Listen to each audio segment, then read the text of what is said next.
જય ગૌ માતા, જય ઠાકોરજી, ધનરાજ પ્રાકૃતિક ફાર્મ, નારણભાઈ વસરા, ગુજરાત, રાજકોટ, ઉપલેટા. આજનો વ્યૂ જોતા કંઈક અલગ જ લાગતું હશે. આજે આપણે આવ્યા છે terrace garden, kitchen garden, home garden, જે કંઈ ગયું એની મુલાકાતે આપણે આવ્યા છે. અને ચાલો એ ભાઈનો આપણે પરિચય કેળવીએ. તમારો પરિચય એમને આપજો. રાધે રાધે. રાધે રાધે.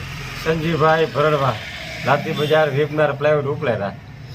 હવે તમે આ વાવ્યું છે બકાલું, આ તમારી પાસે જમીન નથી, તમે પ્લાસ્ટિકની બેગમાં વાવ્યું છે, તો આવો કોન્સેપ્ટ તમને કેમ મગજમાં આવ્યો? આ એક તો ઝેરી મુક્ત બધું થાય અને 100% ઓર્ગેનિક. અને આ બધું યુટ્યુબમાં જોયું, થોડુંક નારાયણભાઈની વાડીએ જોયું હતું, બરોબર. સંજયભાઈ મેંદરપરાની ટેરેસ ગાર્ડન ઉપર જોયું હતું. એમાંથી પ્રેરણા મળી અને ઘરે શાકભાજી, દેશી શાકભાજી લઈ એનું રોપા કરી અને કેરીની બાગની જે કાળી બેગ આવે ને એમાં ગાયનું છાણ, માટી અને થોડીક રેતી નાખીને બધા રોપા કર્યા. હા, એટલે આ કેરી બેગ છે, ઓલી કલમો કરવાની એની વાત કરો ને તમે? હા, બરોબર છે, આંબાની કલમ.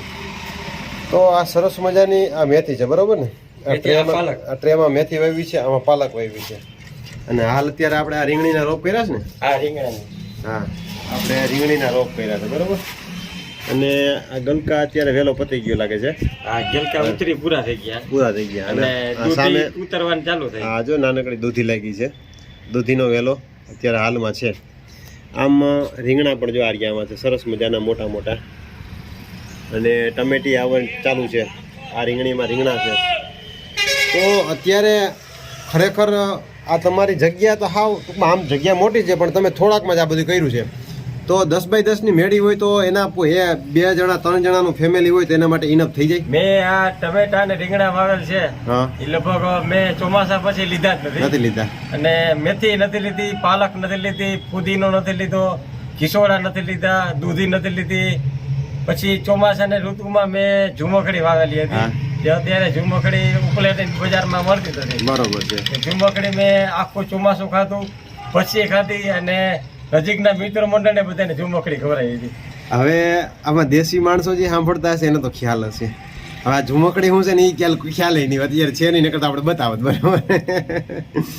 હવે મેન મોટો પ્રશ્ન એ થાય કે જે અત્યારે રાસાયણિક વાળું આવે છે અને જે અવારનવાર આપણે જે પેપર કટિંગ છે, યુનિવર્સિટીની ભલામણો છે ને આ તેને બધું જે જોતા એવું લાગે, તો તમે જે બહાર બજારમાંથી પહેલા જે શાકભાજી ખાતા અને એમાં શું ડિફરન્સ કઈ લાગ્યો કે ન લાગ્યો? આ આપણે ઘરે રીંગણા વાવીએ ને, તમે ગમે એટલું શાક ખાવ ને, તમને પેટમાં કાંઈ જલન થાય નહીં, એસિડિટી નો થાય, એસિડિટીની તકલીફ રહેતી. એટલે ઘરે જ વાવો. અને આપણા ઘરે દેશી રીંગણા વાવેલા હોય ને, એ તમે ગમે એટલું શાક ખાઓ, ઓળો બનાવો, તમને મોઢું આવે. એટલે ફરક લાગ્યો એ વાત ફાઇનલ છે ને? 100%. અને આ શાકભાજી બધું મીઠું હોય. અને સવારે 9 વાગે ઉતારી અને બપોરે 1 વાગે શાક બનાવી. ભાઈ હું વાત છે. તો હવે બીજા નંબરમાં પ્રશ્ન એવો થતો હોય કે તો આમાં તમે આની પાછળ સમય કેટલો બધો સમય ફાળવતા હશો, તો આની પાછળ તમે સમય કેટલો ફાળવો છો એ વેલા કયો? સમય ખાલી રાતે 10-15 મિનિટ જ હોય અને સવારે ખાલી 2-3 મિનિટ હોય. ખાલી રીંગણા ટમેટા ને ઉધરા હોય ને તો લેવાના હોય, બીજું કાંઈ કામકાજ જાજુ હોય નહીં. અને રાત્રે 7 વાગ્યા પછી જમીને ક્યાંય ફાંકા ફોજદારી કરતા નથી.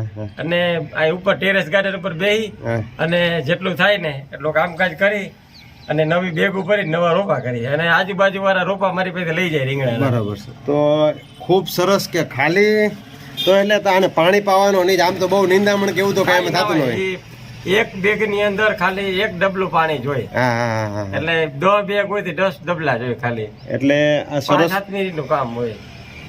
તો ખરેખર આ તમામ ગૃહિણીને આપણે કહેવા માગીએ છીએ કે ભાઈ અત્યાર સુધીના મારા ધ્યાનમાં ટેરેસ ગાર્ડનના કંઈ પ્લોટ નથી આવ્યા, તો તમે તમારે ટેરેસ ઉપર અહીંયા તો આને માથે છત છે, છાંયો છે, પણ એનો આપણી પાસે વિકલ્પ છે. ઓલી લીલા કલરની જે નેટ આવે, આછી નેટ નાખી દે એટલો બધો સૂર્યપ્રકાશ ન આવે અને વાંધો ન આવે.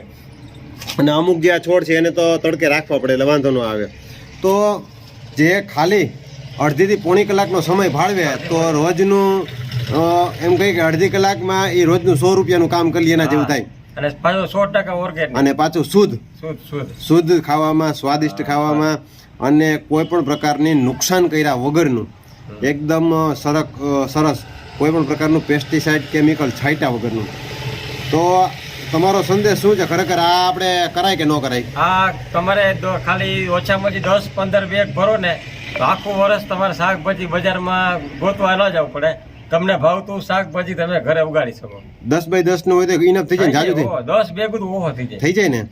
તો જે પણ આપણા વ્યુઅર છે જોવે છે ખાસ કે ભાઈ આપણે ટેરેસ ઉપર ટેરેસની જગ્યા પડી હોય, અંદર જો આ ટેરેસની જગ્યા તો બધી એમને પડી છે.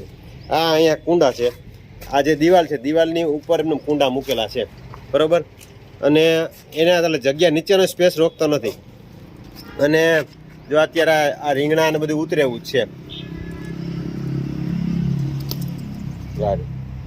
સરસ મજાનું આમ લાઇટિંગ તો જોવાની, ચમક તો જો આ રહ્યું છે. અહીંયા રોજના 4-5 રીંગણા ઉતરે એટલે 2-3 જણાને તો હાઈ ક્લાસ ઇનફ બધું મિક્સ શાક થઈ જાય.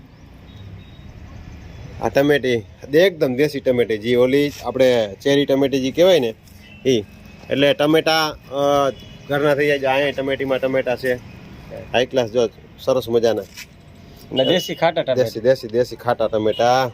એટલે આ બધી જ વસ્તુઓ આપણે જો કરવા ધારીએ તો રોજનું 100-200 રૂપિયાનું બકાલું આપણે ઘર આંગણે રોજનું થઈ જાય, અને શુદ્ધ, સ્વાદિષ્ટ અને સરસ, કોઈ પણ પ્રકારનું કેમિકલ પેસ્ટિસાઇડ છંટકાવ કર્યા વગરનું. એટલે જો આમાં અત્યારે જો પુષ્કળ રીંગણા લાગેલા છે અને સિઝન છે આની, એટલે રીંગણા લાગે.